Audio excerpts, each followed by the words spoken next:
Hey everybody, coming on this morning to have another talk again. Today's title is "It's Time to Shed the Weight," and so we're gonna, kick this off. This is another preview of the upcoming book, but I think this week this was a conversation that was a tough one for me, and so I wanted to share it with you all. I have been on a personal health journey for a little over a year now. It took me about 9 months. Over a 9 month period, I lost a little over 50 pounds. And then I was able to maintain that weight loss for another 4 months or so. And then there was a shift with my job responsibilities, my workload pretty much doubled. I took on a new team. I had to work more nights, more weekends, more hours, shorter lunches, more meetings. And that shift seemed to cause me to stop doing all of the things that I was doing to not only lose the weight, but maintain the weight loss. So the early mornings, I stopped going to the gym.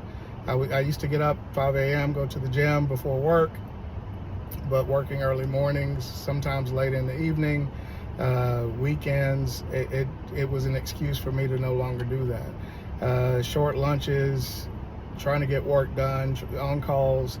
And so I didn't prepare well for lunches, so I was eating junk food, fast food. I stopped my intermittent fasting, and I was only eating between noon and 6, and that has stopped.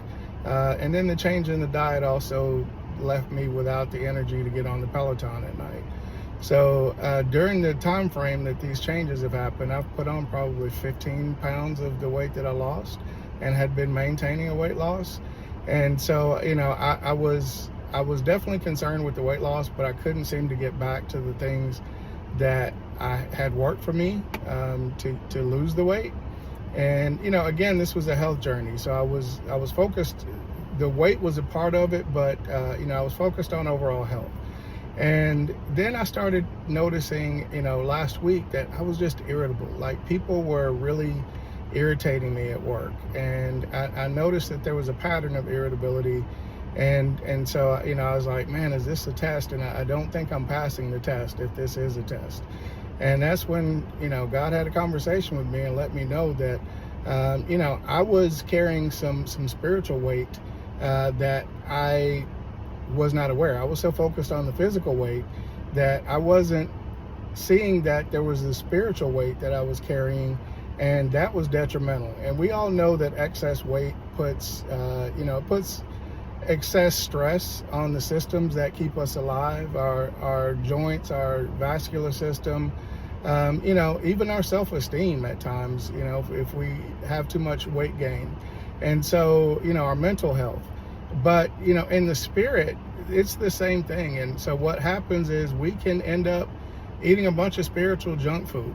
We can stop doing the things that we were doing, stop spending the focused time with God, and getting quick nibbles here and there.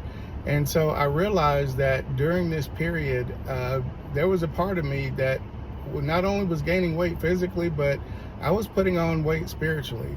And what that weight was doing is it was hindering my race. Hebrews 12:1, the end of the Hall of Faith tells us that, because we have such a great cloud of witnesses, we must cast off every weight that hinders us from running the race and the sin that comes with it. And so, weight can hinder your endurance. It keeps us from running the race with endurance, and that's physically and spiritually. And so there are some things that I was doing spiritually that had been hindered during this process too. And so I had put on that weight, and God let me know that I wasn't going to lose the physical weight until I cast off the spiritual weight. So, again, I hope that helps somebody. I'm not sure what your spiritual weight is. I know for me, I know that there are some things that I need to get back to, but there's some things that I need to focus on and get that spiritual junk food out of my system. Gratitude, long suffering, the fruits of the Spirit are the things that I need to get back to. So I hope this blesses someone, and I hope you guys have a wonderful day. Again, thank you for hanging with me. Love you guys. Bye.